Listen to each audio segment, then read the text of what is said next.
Hey y'all, it's Tiffy. So I get up this morning and I'm thinking, what can I do to have, and the first thing in the morning to have the most successful day? And so I say to myself, I should get up and exercise and have a nice healthy breakfast so I'll have lots of vitamins and nutrients in my system and I could be a highly productive individual today. So I get up, first of all, way too late. So the sun is already out and it's hot outside. So I was intending to go for a nice 4-mile walk. We'll see if that happens, but it's not gonna happen right now. So I say, okay, missed the walking opportunity because it's way too hot already. What else can I do? I'm gonna have a healthy breakfast, right? So I get up, I'm gonna hydrate my system and get some vitamins and nutrients. So I'm gonna have some watermelon because that's one of the most hydrating fruits out there. So pull out the watermelon, exhibit A. Okay, so here's the watermelon. Very ripe watermelon. It was on sale at Jewel's, only $2.99. I bought 2 of them. Look at that. All the red. It's seedless too, which is a concern to me because I hear the seedless vegetables and fruits are GMOs. Please let me know if you have confirmed this fact, because technically fruits and vegetables should have seeds, but if it's seedless, how does it regenerate itself? Which means that's not made in nature, you guys. So something has been done to this to modify it to remove the seeds, which makes me concerned, but that's an issue for another video. So anyway, got the watermelon, and then I was like, ooh, I have nectarines, and they're probably ripe. Bought them a week ago. So I come to the nectarines, and I got some peaches. Here they are, nectarines and peaches, right here. So, and then I get ready to wash them, and then I start pulling off these little tags and think how pesky they are. And then it occurs to me, every single little individual fruit and vegetable like this typically comes with some sort of bar scanner code thing for, I guess, inventory purposes, of course. But so I start thinking to myself as I'm putting off the little pesky tags, whose job is it to put all these tags on every single individual nectarine in a crop? Is that a real job, or do they have a machine do it? And if a machine does it, doesn't the machine, I would imagine it just on this big long conveyor belt, and the machine is just like bam, bam, bam, bam, bam, bam, bam, bam. So like, I wonder how many of the nectarines, if you're using the machine, I'm guessing they've adjusted like the settings to not smash the fruit, but how many fruits get smashed? Because it's probably not a person. How many fruits get smashed underneath this big machine that's banging on all the fruits to put the little stickers on? And isn't there a better process than these little stickers? Because then I would imagine, since it has a barcode, that they're running, at some point, the barcodes need to be scanned. Are the barcodes scanned on every single individual fruit? I feel like there's a better way to do that. Like, that seems really pesky. One, you're smashing all your fruits with this machine because I'm sure there's not a person sitting here hand stickering, hand tagging every single nectarine in a crop, and every single peach in a crop, and every single cucumber in a crop, or an apple.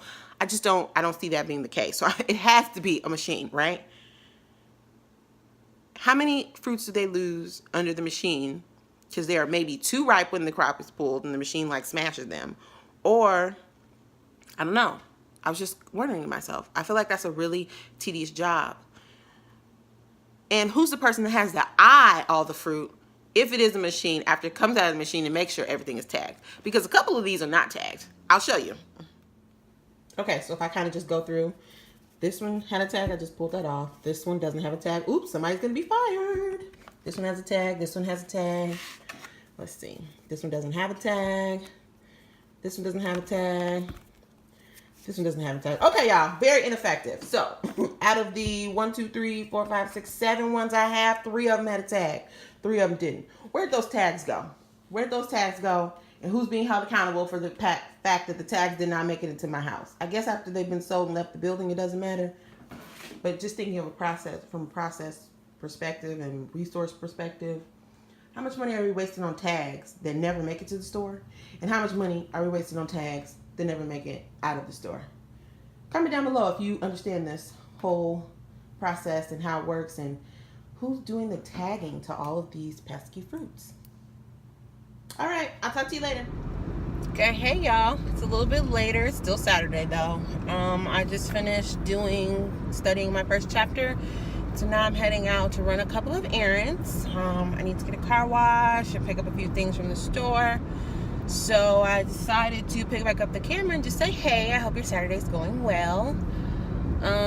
What are you all doing today? Are you running errands and Or are you relaxing today? Are you going to the Billiken parade? It was earlier, actually, this morning. Did anybody go? I was not there, as you know. I was at home complaining about the stickers on my fruit and then studying. So yeah, just wanted to say hey. Like I said, I'm almost at the car wash, because on a day this beautiful, who wants to have a dirty car, right? No one does. So that's a priority for the day, and then we'll see how the rest of it goes. Pretty open. I don't have any serious plans this weekend, like I said. Just prepping for my final exam, and that's about it. So, oh, look, there's a biker. He's brave. He's out here. I don't know. I'll show you. Let's see.